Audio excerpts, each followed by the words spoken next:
ဗုဒ္ဓဘာသာ၏ခြေခံကောင်းများဆိုတဲ့တရားဟောစဉ်လိုက်ကလေးကိုစတင်လွှင့်ပါပြီ။ဓမ္မမိတ်ဆွေပေါင်းသူတော်ကောင်းများနဲ့လူငယ်မောင်မယ်လေးများတို့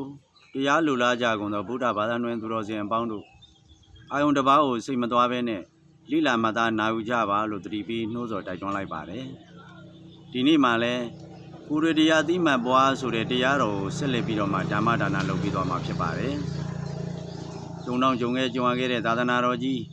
ရတော့ရခဲ့ရနိုင်ခဲ့တဲ့လူဘဝကြီးမှာအသေးမဟုတ်ခင်အသည့်တွေနောက်မကြပါစေနဲ့အသေးမဟုတ်ခင်အကျင့်တွေနောက်မကြပါစေနဲ့အသေးမဟုတ်ခင်ကိုယ့်အကြောင်းကိုသိအောင်လုပ်ပါလို့ဒါနှိုးဆော်တိုက်တွန်းညင်ပါတယ်အဲ့တော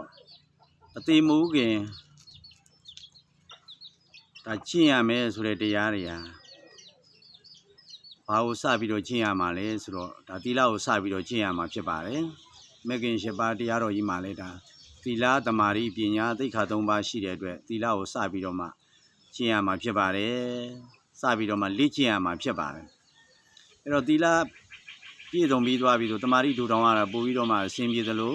သမာဓိအားကောင်းတဲ့ပုဂ္ဂိုလ်မှာပညာဉာဏ်ကြီးရင့်ကျက်လာဖို့ရန်အမတ္တမလွယ်ပါတယ်ဒါကြောင့်သီလသမာဓိပညာသိက္ခာ၃ပါးရှိတဲ့အတိုင်းပဲသီလကိုစတင်ပြီးတော့သိတဲ့ချိန်ကစပြီးတော့ဖြည့်ကျင့်ကြပါလို့သတိပေးနှိုးဆော်တိုက်တွန်းနေပါတယ်။ဒါကြောင့်ကိုယ်တွေ့တရားလေးတွေကိုဒီနေ့မှလည်းဆက်လက်ပြီးတော့ဓမ္မဒါနလုပ်ပြီးတော့မှဖြစ်တဲ့အတွက်ကြောင့်ကိုယ်တွေ့တရားဆိုတာကိုယ်တွေ့တဲ့ကိုယ်အားထုတ်လို့ကိုယ်သိလို့မြင်တဲ့တရားဖြစ်ပါတယ်။ဒါကိုဖြတ်ကျင့်ခဲ့ရတဲ့အနေအထားလေးတွေကိုဒါဓမ္မဒါနလုပ်ပြီးတော့မှဖြစ်ပါတယ်။အဲ့တော့ကိုယ်တွေ့တဲ့တရားတွေလည်းဗုဒ္ဓရဲ့အဆုံးအမနဲ့ကိုက်ညီဖို့လိုပါတယ်။ဗုဒ္ဓရဲ့အဆုံးအမနဲ့လွဲချော်နေမယ်ဆိုရင်ဒါဟာလမ်းကြောင်းမမှန်သေးပါဘူးလို့ဒါပြောရမှာဖြစ်ပါတယ်အဲ့တော့ဝိမု ക്തി ခက်ဒီခက်ကဝိမု ക്തി ခက်ဖြစ်ပါတယ်ဝိမု ക്തി ခက်ဆိုတာတကယ်တရားကိုလိုလားတဲ့ပုံကိုယ်ကြီးတရားအားထုတ်မယ်ဆိုရင်ဒါအမတန်မှလွယ်ကူပြီးတော့မှတရားရမြန်တဲ့ခက်ဖြစ်ပါတယ်ဒါကြောင့်ပေါ်ပေါ်ဆဆမနေကြဘဲနဲ့ကြိုးစားပြီးတော့လေ့လာမှတ်သားပြီးတော့ချင့်ကြံကြိုးအားထုတ်ကြပါလို့လည်းထပ်ဆင့်ပြီးတော့နှိုးဆော်တိုက်တွန်းနေပါတယ်အဲ့တော့ဝိမု ക്തി ခက်ကြီးမှာဓမ္မမိတ်ဆွေပေါင်းသူတော်ကောင်းမျာ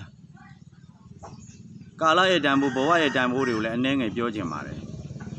်အဲ့တော့ဒီကာလသည်သာသနာထွန်းကားတဲ့ကာလဖြစ်သလိုဒါမိမိတို့အားထုတ်ရင်လည်းတရားရနိုင်တဲ့ကာလဖြစ်ပါတယ်အဲ့တော့ဒီကာလကြီးကိုဆုံးရှုံးမခံပါနဲ့ဘဝသည်လည်းမိမိတို့ကသာသနာထွန်းကားတဲ့ချိန်မှလာပြီးတော့လူလာဖြစ်တာဆိုတော့ခုရတဲ့ဘဝကြီးကလည်းအမှန်တမ်းတန်ဖိုးရှိပါတယ်ဒီတန်ဖိုးရှိတဲ့ဘဝကြီးကိုတန်ဖိုးမဲ့တဲ့ဘဝအဖြစ်နဲ့ဘဝကိုနေကုန်းမချုပ်စီပဲနဲ့ဒါသတိတံဝေကတွေရဖို့လိုပါတယ်အခုဘဝဏီကုန်းချို့သွားတာဒါပြီးခဲ့တဲ့2ရက်လောက်ကပဲကျွန်တော်ရဲ့ညီတော်မောင်ဟာဒါလူဘဝမှာရှိနေတဲ့အချိန်ကာလလေးမှာပေါ်ပေါ်ဆဆနဲ့နေသွားတဲ့အတွက်ဒါဒီပုဂ္ဂိုလ်ဟာဘယ်လိုအနာဂတ်မှာဘယ်လိုဖြတ်သွားရမလဲဘယ်လိုရင်ဆိုင်ရမလဲဆိုတာလေးတွေကိုဒါတွေးကြည့်အောင်နဲ့သိနိုင်ပါတယ်တွေးကြည့်တာဒီပြေးကြည့်တာတဲ့ပုံမှန်ပါတယ်တဲ့ဒါကြောင့်မလို့ဆရာကောင်းသမားကောင်းတွေကိုရှာဖွေပါဆရာကောင်းသမားကောင်းတွေရှာဖွေပြီးတော့အခုတရားစခန်းတွေမှာမိမိတို့ဝင်နိုင်အောင်လဲကြိုးစားကြပါလို့ဓမ္မမိတ်ဆွေတွေကိုတိုက်တွန်းနေပါတယ်အခုတချို့လဲကိုယ့်အိမ်မှာကိုအားထုတ်နေတဲ့ဓမ္မမိတ်ဆွေတွေလည်းရှိတယ်လို့ကောမန့်မှာပို့ထားတာတွေ့ရပါတယ်အဲ့တော့တရားတွေကိုများများနာပေးရမယ်သက်စာတရားတွေကိုအများဆုံးနာပေးရမယ်နာပြီးတာနဲ့မိမိတို့လက်တွေ့အိမ်မှာလဲလေ့ကျင့်လို့ရပါတယ်ဝိပဿနာအားထုတ်တယ်ဆိုတာရုပ်ကိုလည်းလေ့ကျင့်ပေးသလိုစိတ်ကိုလည်းလေ့ကျင့်ပေးတာဖြစ်ပါတယ်အဲ့တော့ရုပ်ကိုလည်းလေ့ကျင့်ပေးရမယ်စိတ်ကိုလည်းလေ့ကျင့်ပေးရမယ်အလေ့ကျင့်နေအားကောင်းလာတဲ့အခါကျတော့တီတီတန်းတန်းနဲ့တိုင်တိုင်မတ်မတ်ဖြစ်လာမှာဖြစ်ပါတယ်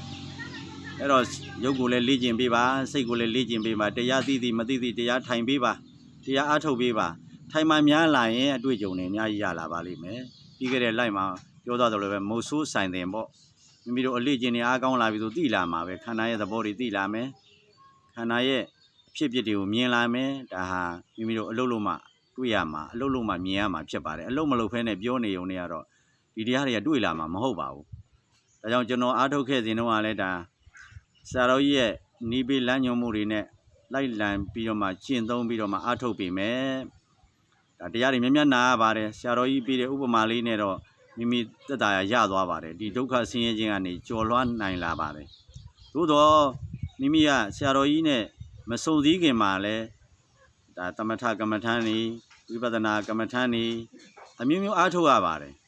တိခံပြီးတော့မှပြီးခဲ့တဲ့ရက်ကပြောသလိုပေါ့အနုလောမခန္တီနဲ့တိခံပြီးတော့မှကျင့်ကြရပါတယ် အဲ့တော့တိခံမှနိဗ္ဗာန်ရမယ်တိခံမှယုံနံတွေ့မယ်တိခံမှယုံနံတွေ့မှာပေါ့တိမခံမဲနဲ့အားထုတ်နေဘလို့လို့ယုံနံတွေ့မှာလဲတိမခံမဲနဲ့အားထုတ်နေဘလို့နိဗ္ဗာန်တွေ့မှာလဲဒါလေးရေးကြည့်ပါတယ်အဲ့တော့ကျွန်တော်တို့တိခံပြီးတော့ဘလို့ကျင့်ငင်ရလဲဆိုတော့ကျွန်တော်အားထုတ်တဲ့အချိန်မှာဆိုရင်ဒါသမထယာနိကာနီးလဲကျင့်လိုက်ဝိပဿနာယာနိကာနီးလဲကျင့်လိုက်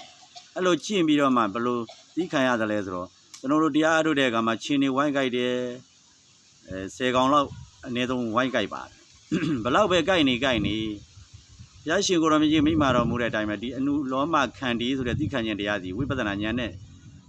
ဆက်ဆက်နေတဲ့အတွက်ကြောင့်သိခံပြီးကြည့်ရင်ခုနပြောယုံနံတွေ့မှာပဲသိခံပြီးကြည့်ရင်နိဗ္ဗာန်တွေ့မှာပဲအဲ့လိုနဲ့ပဲသိခံပြီးတော့မှလူပြည်မှာတရားအထုတ်လို့သိခံရတဲ့သိခံခြင်းစီငရဲပြည်မှာခံရတာနဲ့ဆိုဘလို့မှပြောပါလို့မရတဲ့ဒါနာကျင်မှုတစ်ခုပါပဲငရဲပြည်မှာဆိုဒီမြတ်မကခံရမှာပေါ့နော်အဲ့တော့ဒီခံရမှာတွေကိုကြောက်ရင်ဒီတရားအထုတ်လို့နားရခြင်းနဲ့ကြိုက်တယ်ခဲတယ်ပူတယ်အေးတယ်ရားတယ်ရနဲ့ဆိုတဲ့သဘောကိုတော့စပြီးတော့အာထုတ်စဓမ္မမိတ်ဆွေတွေမှာသိခံပြီးတော့ကျင့်ရမှာပဲသိမခံမဲနဲ့ဘလို့လို့ဝိပဿနာဉာဏ်นี่တမာတိတွေဘလို့ရနိုင်မှာလဲအဲ့တော့ဒါလေးတွေပြောချင်ပါတယ်ဓမ္မမိတ်ဆွေများအဲ့တော့ရှင်ဘလောက်ပဲကြိုက်ကျွန်တော်သိခံပြီးကျင့်ခဲ့တဲ့အတွက်ကြောင့်တဏှာကြီးပြည့်လို့မိမိတဏှာကြီးအားထုတ်မယ်ဆိုပြီးတော့ဆုံးဖြတ်ချက်ချပြီးတော့တဏှာကြီးပြည့်တာနဲ့နားလိုက်တာနဲ့အဲ့ဒီရှင်တွေဟာတွေးတွေပြေးပြီးတော့မှ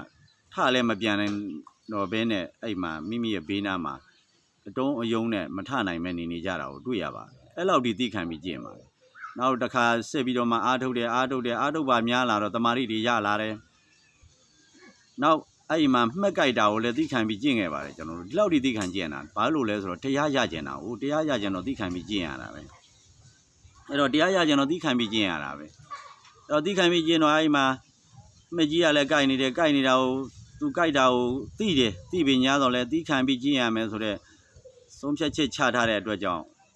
ဆရာတော်ကြီးလမ်းညွှန်တဲ့အတွက်မိမိကသိခံပြီးကျင့်နဲ့နောက်ဆုံးတော့မိမိဒီပင်မဆင်းရတဲ့ဓာတ်ကလည်းကြော်လွှားနိုင်ပါပဲဒါသိခံရင်းနဲ့ကြော်သွားတာနော်ဒီနာကျင်ကြိုက်ခဲ့တဲ့ဓာတ်တွေကိုသိခံရင်းနဲ့ကြော်သွားတာဇွဲလုံးလဝရိယနဲ့ကြော်သွားတာအခုနဇန်နေညာနေနဲ့ကြော်သွားတာမဟုတ်သေးဘူးအဲ့မှာပဲမိမိကဆက်ပြီးကျင့်နေကျင့်မှများတော့နာသီးပြားမှာတမာရီတွေရလာပြီနာသီးပြားမှာထွက်လေသည့်ဝင်လေသည့်ထွက်လေသည့်ခြိတိုင်းမှာသိနေအောင်တတိကတ်ထားရင်ဒီစိတ်ဟာစိတ်ကိုလည်းလေ့ကျင့်ပေးရတာတတိကတ်ထားပါများလာတဲ့အခါကျတော့တစ်ချိန်3ချိန်4ချိန်5ချိန်10ချိန်နဲ့တော့ဘယ်ရမလဲအချိန်ပေါင်းများစွာကျင့်ယူရတာပဲအချိန်ပေါင်းများစွာကျင့်ယူမှလည်းတမာရီတွေတဖြည်းဖြည်းနဲ့နာသီးပြားမှာတည်တာတော့တွေ့ရပါတယ်အဲ့တော့တကယ်တရားရခြင်းနဲ့ဆိုတကယ်လည်းသိခံပြီးတော့မှဒီတမာရီကိုထူထောင်ရမှာပဲအဲ့တော့နာသီးပြားမှာတတိကတ်လိုက်တော့ကြတတိလွတ်သွားပြီဆိုတာနဲ့အာယုံကတခြားရောက်သွားလိုက်ပြန်ပြီးတော့တတိထားလိုက်အာယုံကတခြားရောက်သွားလိုက်ပြန်ပြီးတတိထားလိုက်တတိထားတဲ့အချိန်တော့အာယုံကဒီမှာနာသီးပြားမှာတည်နေတယ်ပြီးရင်တတိကလွတ်သွားတာနဲ့အာယုံကတခြားရောက်သွားတယ်အဲ့တော့စိတ်ကိုလေ့ကျင့်ပေးတာများသွားတဲ့အခါကျတော့တဖြည်းဖြည်းနဲ့နာသီးပြားမှာတမာရီတွေရလာပါပဲတမာရီတွေရလာရုံနဲ့မဟုတ်ဘူးအဲ့မှာ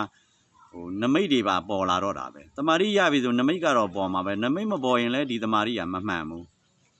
တမာရီရတဲ့ပုဂ္ဂိုလ်ကနမိတ်တွေကိုတွေ့ရမယ်မမြင်ချင်လို့လည်းမရဘူးမြင်ကိုမြင်ရမယ်ဒါကျွန်တော်တို့လက်တွေ့ပါပဲအဲကြောင့်မလို့ဓမ္မမိတ်ဆွေပေါင်းသူတော်ကောင်းများစိတ်တက်မကြပဲနဲ့ဝိမု ക്തി ခက်ကြီးမှာကြိုးစားပြီးတော့အားထုတ်ကြပါဒီဘဝဒီခန္ဓာကိုယ်ဟာနောင်တဖန်ရဖို့မလွယ်ပါဘူးဒီဘဝမျိုးမြင့်မြတ်တဲ့ဘဝမျိုးနောင်တဖန်ရဖို့မလွယ်ပါဘူးဒီလိုမြင့်မြတ်တဲ့ကာလမျိုးလည်းနောင်တဖန်ပြန်ပြီးတော့မှဒီချိန်ကာလမျိုးကိုကြုံမှုဆုံမှုဆိုတာမလွယ်ပါဘူးလို့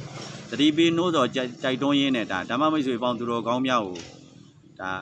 ထက်ခါနှိုးစော်တိုက်တွန်းရင်းနဲ့အချိန်ပြည့်သည့်အတွက်ကြောင့်နားကြပါစို့တာဓု